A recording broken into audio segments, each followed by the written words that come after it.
السلام علیکم ناظرین، کیا حال ہے؟ میں امید کرتا ہوں آپ لوگ خیر عافیت سے ہوں گے اور اپنوں کی عافیت خیر ہی مطلوب ہے۔ ناظرین، آج کا جو ٹاپک ہے وہ اسپیسیفکلی کیٹو ڈائٹ کے اندر ہے کہ جب لوگ کیٹو ڈائٹ اڈاپٹ کرتے ہیں انہیں کچھ پرابلمز آتے ہیں، انہیں گیس کا مسئلہ آ جاتا ہے، انہیں بدہضمی ہونا شروع ہو جاتی ہے اور انہیں قبض ہونا شروع ہو جاتی ہے۔ تو ناظرین، اس کا میں آپ کو حل بتاؤں گا کہ کس طریقے سے آپ بالکل تھوڑا سا ڈائٹ میں چینج کر کے آپ ان چیزوں سے بچ سکتے ہیں اور اپنی کیٹو ڈائٹ کو کنٹینیو کر کے کیٹوسس میں جا سکتے ہیں اور اپنا ویٹ بہت آسانی سے ریڈیوس کر سکتے ہیں۔ اچھا ناظرین، سب سے پہلے تو میں آپ کو یہ بات بتانا چاہوں گا کہ ہوتا کیا ہے۔ ناظرین، جو ہماری جو نارمل روٹین تھی کیٹو ڈائٹ سے جو اڈاپٹ کرنے سے پہلے، اس میں ہم آٹا لے رہے تھے، آٹے کی روٹی لے رہے تھے، تو اس کے اندر فائبر ہوتا ہے۔ تو وہ فائبر جو ہوتا ہے ہمیں ہیلپ آؤٹ کرتا ہے، جس کی وجہ سے ہم گیس، بدہضمی اور کانسٹیپیشن سے، خاص طور پہ قبض سے بچے ہوئے ہوتے ہیں۔ اب ناظرین، جب ہم نے اس کے اندر بالکل نکال ہی دیا، آٹا ہم نے نکال ہی دیا، تو اب کیا ہوتا ہے کہ سم ٹائم ہمیں فائبر کی کمی بھی ہو جاتی ہے۔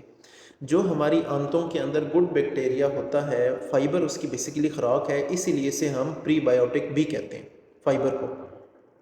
اب ناظرین، ہم جو ویجیٹیبلز لے رہے ہیں، سبزیاں لے رہے ہیں، ان کے اندر فائبر موجود ہوتا ہے لیکن کم مقدار میں موجود ہوتا ہے۔ ایک تو وجہ یہ ہے۔ دوسری وجہ یہ ہے کہ جس طرح ہم نے کیٹو ڈائٹ چینج کی ہے، تو ہم نے بالکل ایک نئی ڈائٹ اڈاپٹ کر لی ہے نا۔ جیسے مثال کے طور پہ پہلے ہم بیسیکلی آٹے کی چیزیں کھا رہے تھے، اب ہم ٹوٹلی دوسری طرف شفٹ کر گئے۔ اسی طرح جو ہمارے اندر گڈ بیکٹیریا آنتوں میں موجود ہوتا ہے، اس سے بھی اڈاپٹ کرنے میں پرابلم ہو رہی ہوتی ہے، کیونکہ یہ فائبر، یہ سبزیاں خاص طور پہ جیسے بروکلی ہے، کیبج، اس نے کبھی نہیں کھائی ہوتی، تو جو ان کا فائبر ہوتا ہے تو اسے وہ ڈائجسٹ نہیں کر پاتا، جس کی وجہ سے ہمیں سم ٹائم بدہضمی فیل ہونا شروع ہو جاتی ہے۔ ناظرین، خاص طور پہ جو بدہضمی یا گیس کا پرابلم بنتا ہے، خاص اور قبض کا پرابلم بنتا ہے سبزیوں میں آپ کو دو بتا دیتا ہوں۔ ایک کیبج یعنی کہ بند گوبھی، اور دوسرا بروکلی۔ بروکلی گوبھی کی طرح کی ہوتی ہے لیکن سبز کلر کی ہوتی ہے، خاص طور پہ جو لوگ باہر سے آئے ہوتے ہیں وہ زیادہ سے شوق سے کھاتے ہیں۔ یہ ایکسپینسو ویجیٹیبل ہے، ایک مہنگی سبزی ہے۔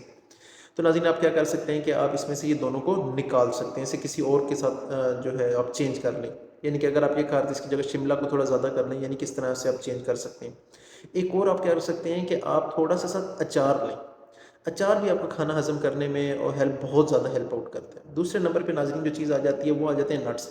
جیسے ہم اخروٹ لے رہے ہیں، بادام لے رہے ہیں، پستہ لے رہے ہیں، تو ان میں بھی آئل کی مقدار کافی زیادہ ہوتی ہے، تو اس کی وجہ سے بھی سم ٹائم لوگوں کو بدہضمی ہونا شروع ہو جاتی ہے۔ تو ناظرین، اس کا کیا حل ہے؟ اس کا ایک حل یہ ہے کہ مثال کے طور پہ اگر آپ 7-8 بادام لے رہے تھے یا کچھ اس طرح کی چیزیں لے رہے تھے جس سے آپ کو لگتا ہے کہ فیل ہو رہا ہے، تو آپ نے انہیں کیا کرنا ہے، آپ نے رات کو انہیں بھگو دینا ہے، اور پھر آپ نے انہیں بھگوئے ہوئے جب 6-7 گھنٹے ہو جائیں گے اس کے بعد کھا لیں۔ اگر آپ کو اس کے بعد بھی فیل ہوتی ہے تو پھر اس کا ایک اور یہ ہے کہ آپ انہیں بھگو کے رکھ دیں، اوپر گیلا کپڑا رکھ دیں۔ جب وہ گرو کرنا شروع ہو، جب ان میں سے ہلکا سا پودا سا نکلنا شروع ہو جائے، جڑ سی نکلنا، یعنی کہ سپراؤٹنگ سٹارٹ ہو جائے، تو آپ انہیں پھر کنزیوم کر لیں۔ اس ٹائم وہ سب سے زیادہ ایزی ہوتے ہیں ڈائجسٹ کرنے، تو آپ کا یہ مسئلہ نٹس کی وجہ سے اگر آ رہا ہے تو یہ ختم ہو جائے گا۔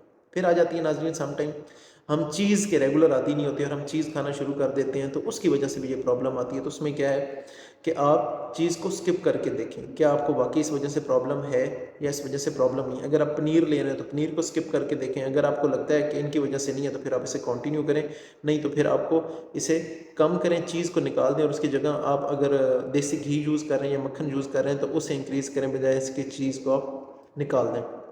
اب لاسٹ میں جو ناظرین چیز آ جاتی ہے وہ بہت امپورٹنٹ ہے، وہ کیا ہے ناظرین؟ جو میں نے آپ کو شروع میں بتایا تھا کہ اگر فائبر کی کمی کی وجہ سے بہت بڑا ایک سورس ہے جس کی وجہ سے آپ کو کانسٹیپیشن ہو جاتی ہے یا بدہضمی ہو جاتی ہے، تو اس میں آپ کیا کر سکتے ہیں ناظرین؟ آپ نے ایسے کرنا ہے کہ 2 چمچ یہ سب گھول لیں، اسے پانی کے اندر مکس کر کے آپ ساتھ کنزیوم کرنا شروع کر دیں۔ 1 چمچ صبح لے لیں، 1 شام لے لیں، کھانے سے پہلے لے لیں، بعد لے لیں، کوئی نہیں ہوگا۔ اس سے کیا ہوتا ہے کہ یہ بیسیکلی سالبل فائبر ہے اور بیکٹیریا کی غذا ہے، تو یہ جو بیکٹیریا آپ کی اسٹمک میں گڈ بیکٹیریا ہے نا انٹسٹائن میں، یہ اس کی خوراک کا باعث بنے گا، تو وہ کیا ہوگا کہ ان کی گروتھ اچھی ہوگی اور آپ کی جو کھانے کی بریک ڈاؤن ہے وہ اس میں اسسٹ کرے گا، اس سے بھی کانسٹیپیشن اور بدہضمی آپ کی ختم ہو جائے گی۔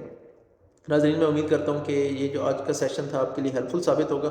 کسی قسم کا کوئی سوال ہو تو آپ کمنٹ باکس میں پوچھ سکتے ہیں۔ اپنے اس عمر گوندل کو اجازت دیں اور اپنے پیاروں کا خیال رکھیں۔ اللہ حافظ۔